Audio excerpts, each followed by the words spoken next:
الله أشهد أن محمدا رسول الله حي على الصلاة حي على الصلاة حي على الفلاح حي على الفلاح الله أكبر الله أكبر لا إله إلا الله.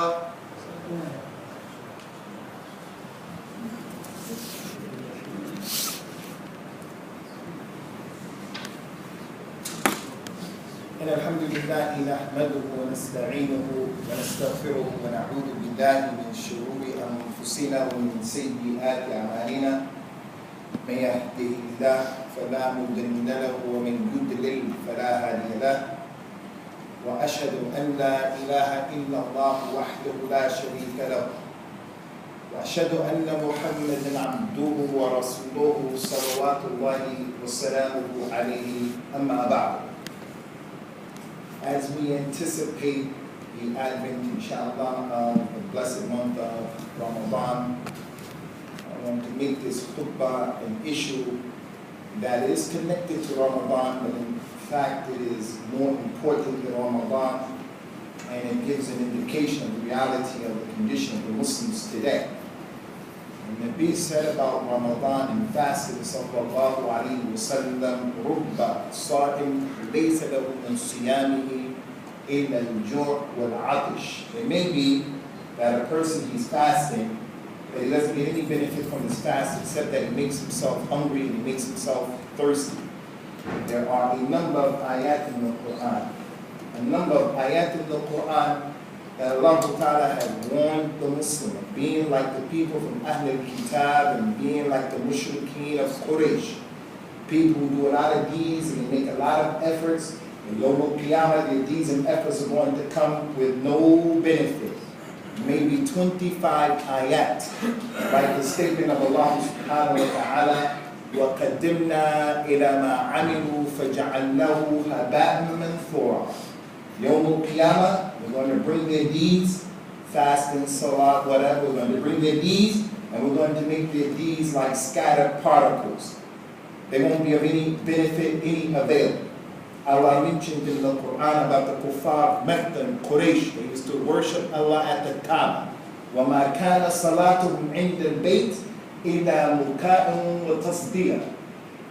The salat of Quraysh, kuffar, Quraysh, their salat was nothing but clapping hands and whistling. And that's because they were making shirk with Allah. So a person can do a deed, fasting or whatever, he's doing a deed. Whatever the deed comes to Jumu'ah, he's doing a deed. But because he's doing it the wrong way, or because he has a bad intention, or because some other external issues are happening, his deeds won't be given to him any rewards.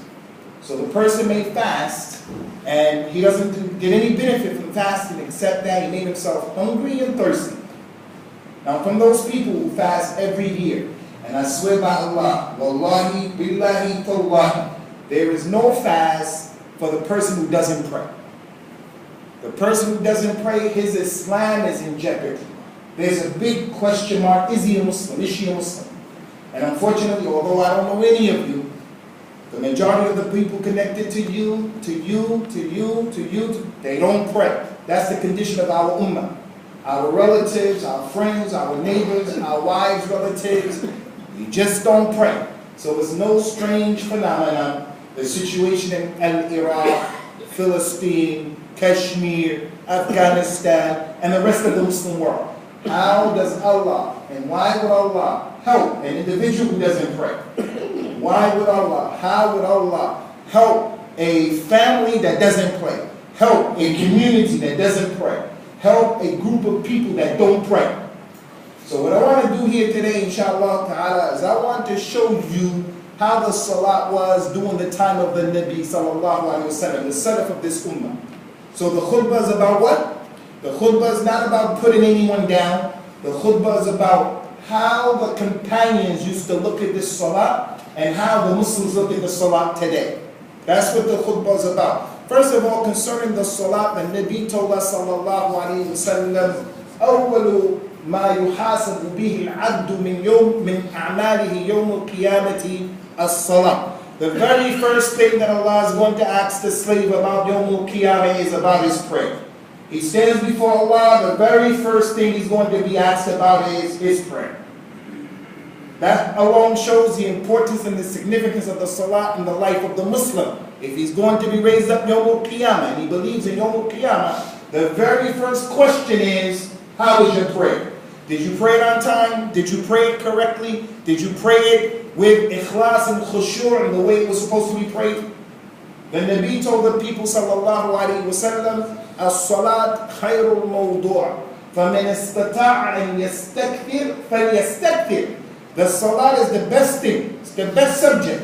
So whoever has the ability to make more prayer, let him make more prayer. So the companions, after praying Salatul Fajr, they will come to the masjid after the sun went up, they will leave, go home, take a ghusl, and come back. There were people in the masjid praying 2 rak'ah, 2 rak'ah, 2 rak'ah, 2 rak'ah, 2 rak'ah, 2 rak'ah, 2 rak'ah, 2 rak'ah, until the imam came out. And each one of those 2 rak'ah, it has its virtues. It has its place in the sunnah. Whoever has the ability to do a lot of prayer, like in Taraweeh, then do a lot of prayer, like the sunnah prayer and other than that. So again, let us take a look. How was this prayer during the time of the companions, and how is it during the time that we live in right now? There was a student from the companions, his name is Abdullah ibn Shaqiq al-Uqayli. He was from the Tabi'een and from the ulama of the Tabi'een, taught by a number of companions. قال ما كان أصحاب النبي صلى الله عليه وسلم يرون شيئا من الأعمال تركه كفرا غير الصلاة. The companions of the Prophet sallallahu alaihi wasallam, they did not look at and they did not consider the abandonment of any action as kufr other than the salah. If a lady became a Muslim and she didn't wear hijab, the companions would say, maybe she's a new Muslim, maybe she's a slave. They gave her excuses. If a person during the time of Abu Bakr and Uthman and Ali, if an individual didn't give zakah, the companions, if they found out, they said, maybe he's poor, he's miskin, faqir, doesn't have to give zakah. If a person they knew he wasn't fasting, they said, maybe he's a traveler, maybe he's sick, maybe something is wrong. If he didn't make hajj, the companions made excuses. Maybe he doesn't have the money. Maybe he can't go because he has to stay with his mother and his father. But if the companions knew this person doesn't pray, the companion said he's a kafir. The companion said he's a kafir. And that's because the Nabi told us sallallahu alayhi wa sallam and told them, Al-ahdu alladhi baynana wa baynahum as-salah. Man tarakaha faqad kafara. The difference between us, the people in this room, the people of Islam, the difference between us and these non-Muslims, Sikh, Hindu, Jew, Christian, agnostic, atheist, the difference between us and them, the Nabi said, is salah. Whoever leaves it is a kafir. That's how the companions used to look at the salah. As the one action, if you left it, you were kafir billah.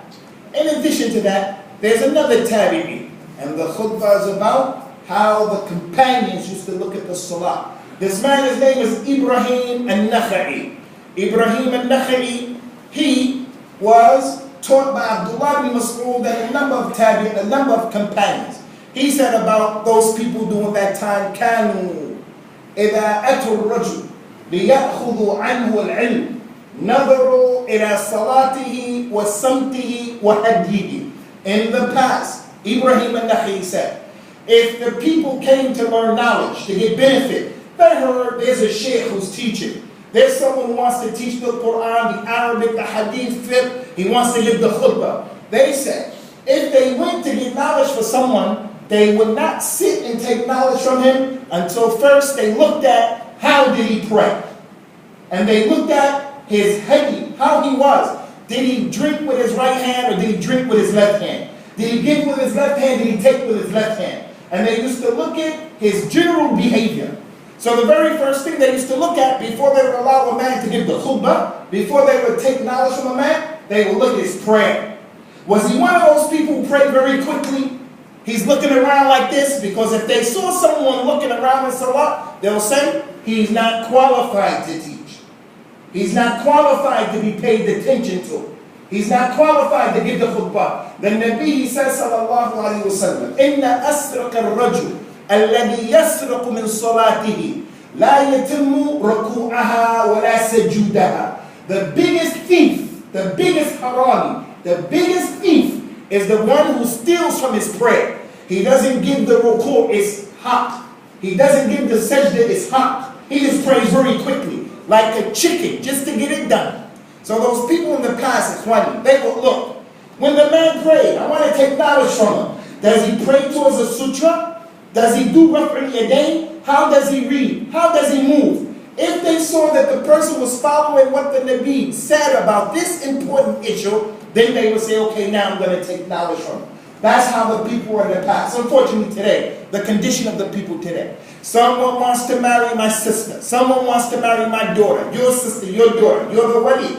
He comes and you do the right thing. You ask people about him and you say, does he drink khamr? The people say, yes, that man drinks khamr. That man, he smokes weed. That man, he eats khat. You're going to say, he can't marry my sister. And rightly so. Again, wallahi wa billahi wa tallahi. The one who doesn't pray, that's a bigger sin than drinking khamr. Not praying is a bigger sin than drinking khamr. And that's because the Nabi described the one who abandons salat, sallallahu alayhi wa sallam, as kufr and kafir. And the one who drinks khamr, he makes tawbah. He makes tawbah. He's not considered to be a non-Muslim. So what is it about? No doubt, don't get it wrong, drinking khamr is a kaba'ir, is a major sin. No doubt about it. The Prophet said about khamr, al-khamr umul khaba'ir wa akbar kaba'ir. It is the mother of all filthy things, and it's the biggest of the major sins. And yet, not praying is worse than that. Not praying is worse than that. So why is it that the community today, if the man wants to marry my daughter or my sister, he comes, I know he doesn't pray. No one in his family prays. I know him as a person doesn't. That's not an issue that I consider. That's the difference between the companions and the people who lived down. You want to know the way that the companions looked at the salah and the people today? Today, in this masjid, right now. Wallahu a'lam. I'm not putting anyone down. Allahu a'lam. Salatul Fajr today, the Prophet said about Salatul Fajr today, Afdal as-salat, Salatul Subh, Yawm al-Jum'ah, fil Jama'ah. The best prayer that you can make in the whole week, from Sunday to Saturday, the best prayer that you can make in the whole week is Salatul Fajr on Friday in Jama'ah. We look at the audience and the masjid is filled. Alhamdulillah, the masjid is filled.